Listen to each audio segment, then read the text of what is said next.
সুপ্রিয় দর্শক, আসসালামু আলাইকুম। আজকে আমরা দেখতে পাচ্ছি রত্নার একটা মেয়ে এখানে শুয়ে আছে মাটির মধ্যে।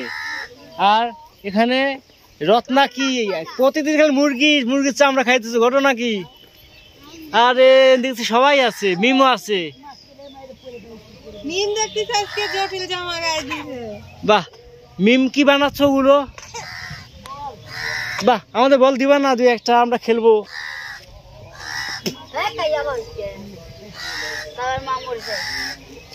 রত্না, আজকে আমরা তোমার রান্না খাবো, তুমি রান্না করবে না? কে রান্না করবে এটা? হ্যাঁ রত্না, এই যে কথা বলো, এই রান্না করবে কেটা? কথা বলো,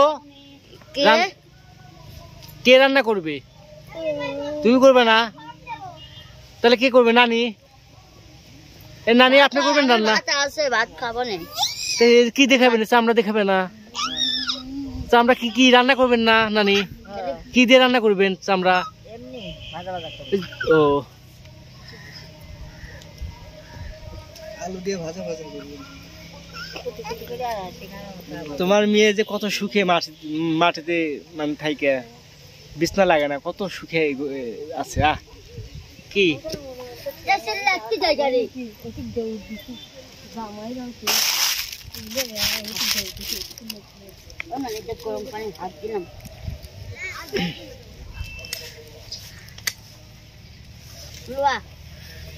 দেখছি মিম কি করছে দেখি।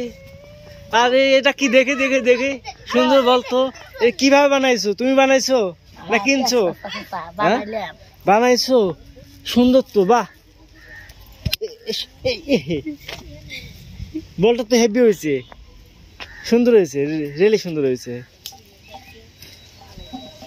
এই ফলে দিয়ে বানাইছো, মানে জড়ায় এইভাবে। বাহ, তোমার তো ভালো গুণ আছে। তুমি যদি বল বানাতে পারো, সামনে তোমার জামা কাপড় বানানো লাগবে, তোমার চেষ্টা করতেছি। তোমাকে দেখি ট্রেনিং সেন্টারে ভর্তি করা দেবো। তোমার বয়স কত হয়েছে? তোমার তো 18 বছর হয় না, তাই না? 12 বছর তোমার মা বলছো না?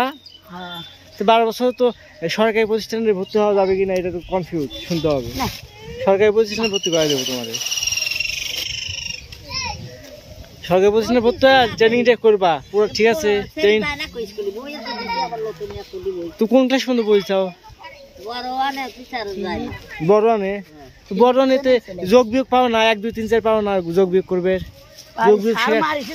হ্যাঁ, ছাত্র মারবি না, পারলে মারবি, মারলে ভয় পাওয়া যাবে না।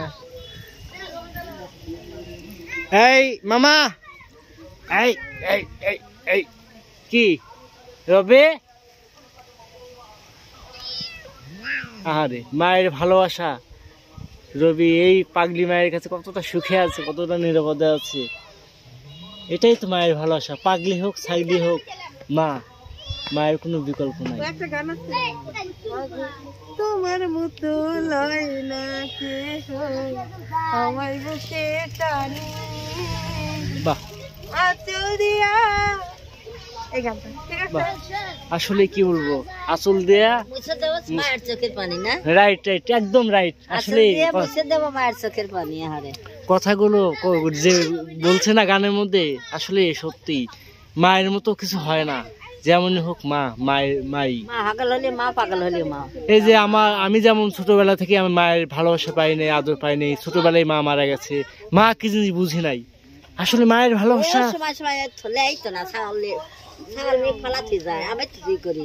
এতবার করেছি আমি, মরে গেল না এতকাল।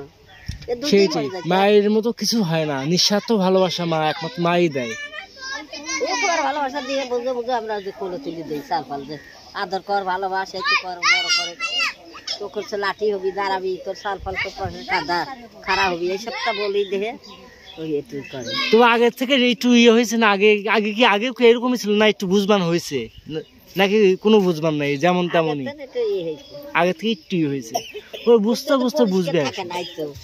এখন নতুনটা দিলাম, কালকে ফিরে পালা দিলাম। এই বুঝ শক্তিটা নাই, যে সুন্দর পরিষ্কার হয়েছে, এই তো কালি দিয়ে জাল দিলাম, কাজের মধ্যে থাকে কি করবে। কালি দিয়ে জাল দিলাম, ওই যে টায়ার দিয়ে জাল দিয়ে কালি হয়েছে। এই যে আমি নিঃশ্বাস নিচ্ছি না, কালে ধোঁয়া এসে ভিতরে কালো ইয়া আসলে ঢুকে যাচ্ছে ভিতরেই শরীরের করে। মধ্যে। এক কলমে টায়ার দিয়ে জাল দিয়ে না ভিডিও করাটাও রিস্ক, আমরা যে করতেছি আমাদের এই কাজটাও রিস্ক। তাই না? কি অবস্থা, কি পরিবেশ কিভাবে আছে। যাই হোক, আল্লাহ যেভাবে যেন ভালো রাখে, সুস্থ রাখে, দোয়া করি। আর এই যে এইভাবে চলতেছেন, আমার দর্শকদের জন্য বলেন যে আসলে আপনারা যেন একটু ভালো থাকতে পারেন, সুস্থ থাকতে পারেন, দোয়া চান দর্শকের কাছে, দর্শক দোয়া করবে। দর্শকের জন্য বলেন যে আমাদের দোয়া করেন,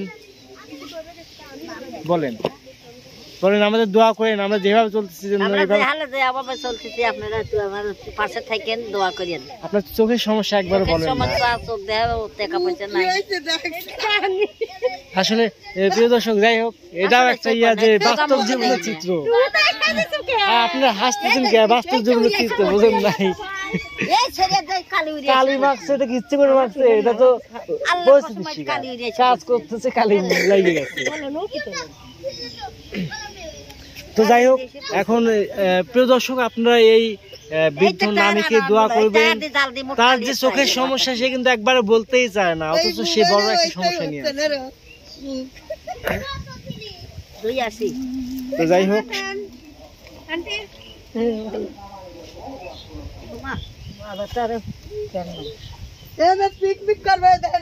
ও হ্যাঁ হ্যাঁ, তো যাই হোক প্রিয় দর্শক, সবাই ভালো থাকবেন, সুস্থ থাকবেন। আজ এই পর্যন্তই। মিতু আসছিল। মিতু, আজকে তুমি আসছো, কেমন লাগলো? এদের জীবন চিত্র দেখে কেমন লাগতেছে তোমার? যে নোংরার মধ্যে আছে, কেমন লাগতেছে? খারাপ লাগে, কি করবো, কিন্তু করার নেই। আসলে কিছু করার নাই। তো যাই হোক, দোয়া করাটাই এখন একমাত্র কাজ, তাছাড়া আর কোনো কিছু এদের জন্য করেও লাভ হচ্ছে না। আল্লাহ যেন বুঝ শক্তি দেয় এদের, এটাই। তো প্রিয় দর্শক, সবাই ভালো থাকবেন, সুস্থ থাকবেন। আজ এই পর্যন্তই। আর এই বাচ্চাদের জন্য একটু দোয়া করুন, যে বাচ্চাদের চেহারা দেখলে সত্যি মায়া লাগে, কিভাবে শুয়ে আছে দেখেন। তো ভালো থাকবেন, সুস্থ থাকবেন, আল্লাহ হাফেজ।